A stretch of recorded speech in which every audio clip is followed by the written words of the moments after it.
La discalculia es un trastorno específico del aprendizaje que se estima que afecta a más o menos el 5% de la población. Eso es un montón. En Argentina son casi 2,5 millones de personas y son personas que tienen un trastorno específico en el aprendizaje de la matemática frente a un desarrollo cognitivo normal. Vamos a ver un poco mejor de qué se trata de esto, charlando con Silvia. Silvia, muchas gracias por estar con nosotros. Al contrario, un placer. Bueno, lo dije bien, Silvia, ¿nos puedes explicar bien qué es esto de la discalculia?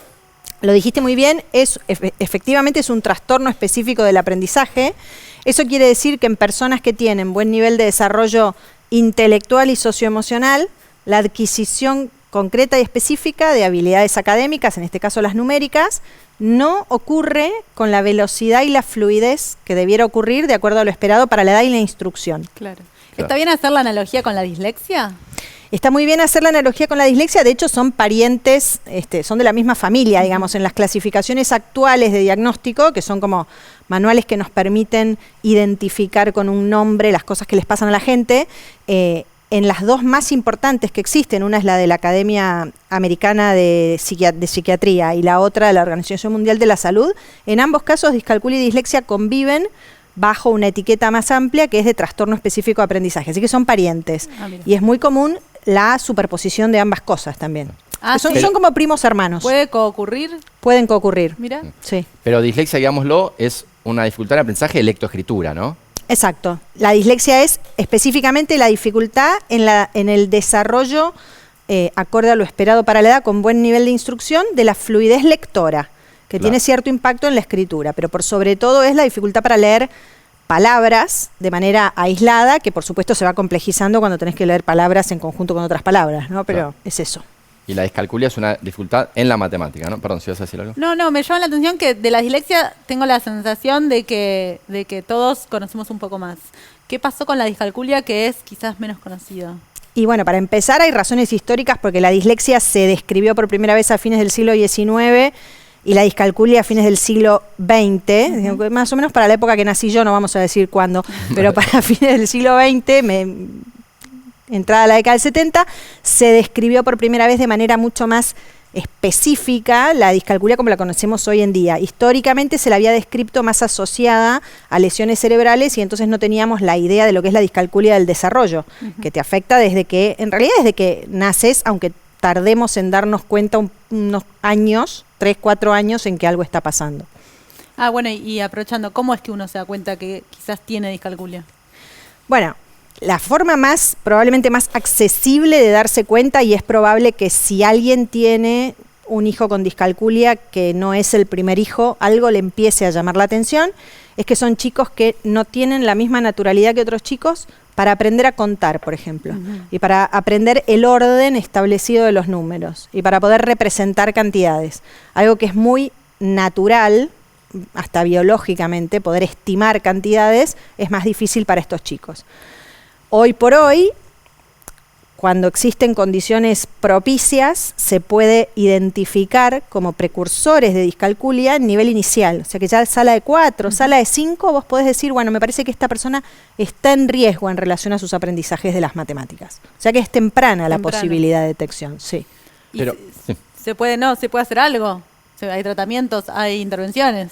Hay intervenciones, por supuesto, y de hecho hay un autor americano que se llama Bruce Pennington, que es como uno de los grandes autores en esta época de trastornos específicos de aprendizaje, que da un paso más y dice, la intervención temprana es todavía más efectiva y productiva que la rehabilitación, o sea que él promueve la identificación de lo que se llaman precursores, que son como las semillas previas a que veamos y digamos, este chico francamente podemos decir que tiene una discalculia, y la intervención. Con esto de más vale prevenir que curar, ¿no? Claro. Identificar tempranamente y resolver. Claro. Igual, digámoslo, en la Argentina, ahora seguimos hablando un poco de esto, de bueno, cómo se detecta y cómo se puede tratar, qué se puede hacer, pero me gustaría aclarar algo, que es que en la Argentina hoy en día sabemos que los niveles en matemática, las pruebas internacionales han dado bastante mal, hemos empeorado, y los niveles son realmente malos en general cuando se miden a los 15 años, por ejemplo, en ciertas pruebas estandarizadas. Pero eso no tiene que ver necesariamente con que haya una enorme proporción de discalcúlicos, ¿no? No, en realidad la discalculia en términos estadísticos es relativamente estable en ese 5% que vos mencionaste, pero después la proporción de personas que pueden ser menos habilidosas en matemática es mucho mayor.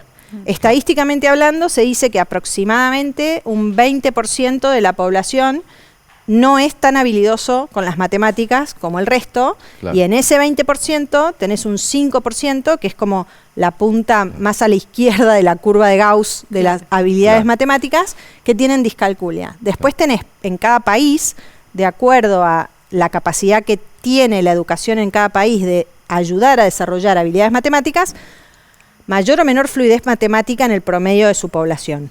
Claro, por eso siempre se mide la dificultad en relación a la población promedio en la que el chico vive, ¿no? Exacto. Para poder decir si... Exacto. De hecho, uno de los criterios para hacer el diagnóstico está directamente vinculado a que vos como clínico garantices que la persona tuvo acceso a la instrucción y no pudo capitalizarlo. Claro, claro. Y la matemática es muy amplia. A mí me da intriga si es algún área en particular de la cognición, no sé, numérica, esto que decías contar, si abarca cualquier área de la matemática, a la lógica, o la geometría. O la geometría. La verdad es que es un universo tan grande, pero supongo que hay algunas cuestiones, no sé, algún procesamiento neurológico común que subyace. Quería saber si sabía algo de eso. Sí, a mí la metáfora que me parece más ideal para representar lo que son las habilidades académicas es la metáfora de una escalera, porque las habilidades académicas se desarrollan como en una escalera de menor complejidad a mayor complejidad desde precursores.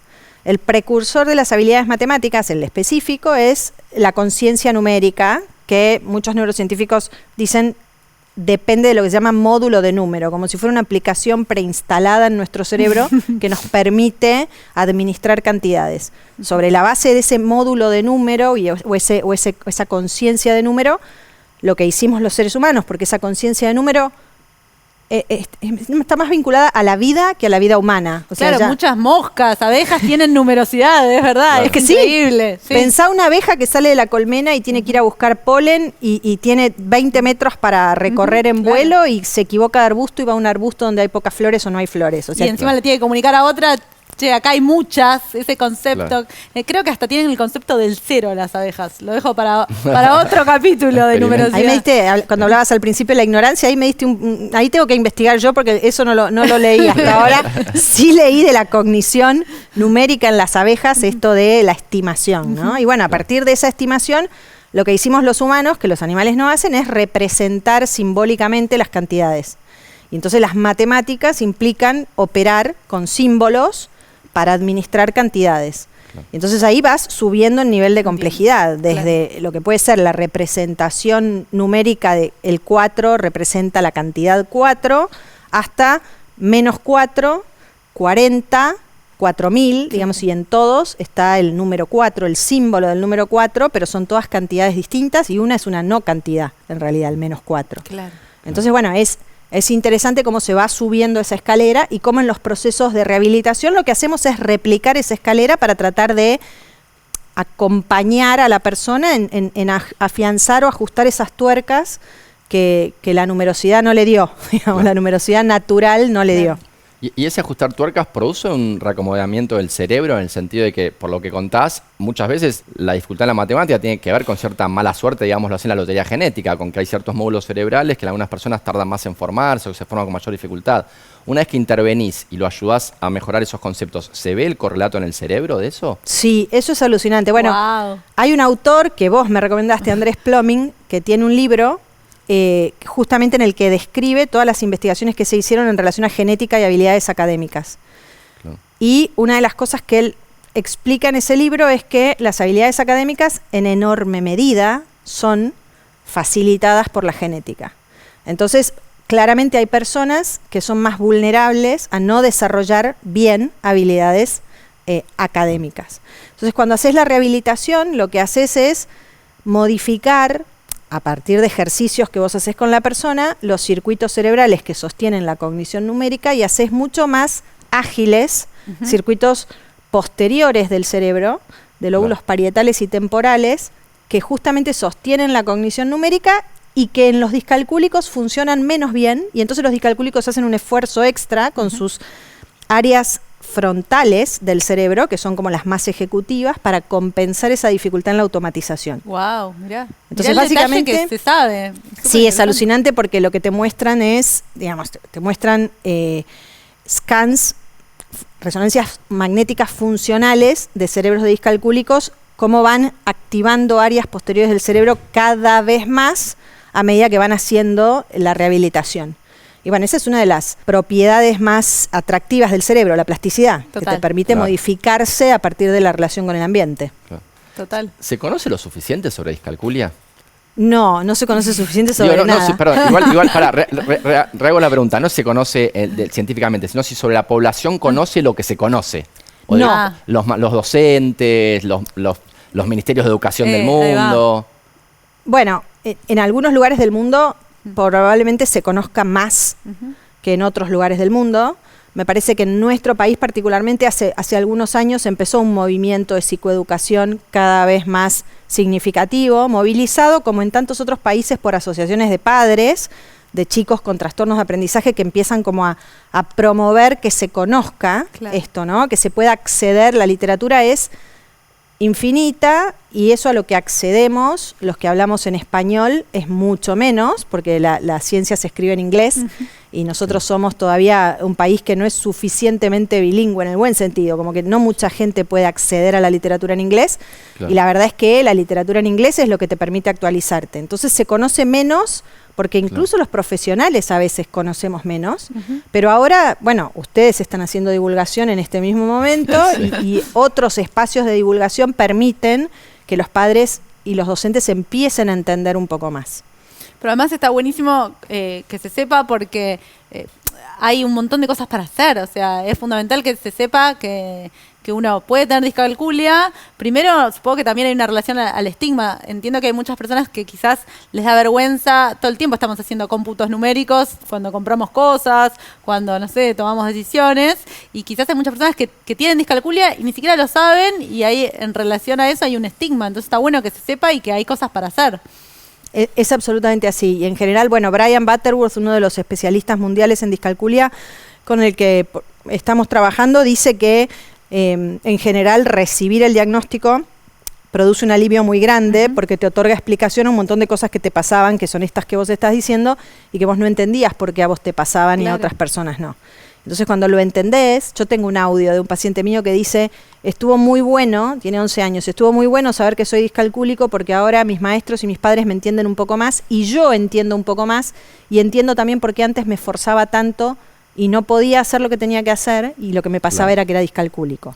Hermoso. Y no quiere decir que en otras áreas no seas completamente diferente a la discalculia. O sea, no necesariamente eso se traduce a otras cuestiones del conocimiento, del aprendizaje. Puede ser un genio en la lógica y que te cuesten los números, ¿no? Inclusive. Sí, de hecho es lo que nosotros llamamos en nuestra jerga el discalcúlico de libro. Alguien que solamente tiene dificultades en el aprendizaje del cálculo. Este chico, por ejemplo, solamente tiene dificultades en el aprendizaje del cálculo, pero después no necesitó ningún otro apoyo para desarrollar la lectura, la escritura.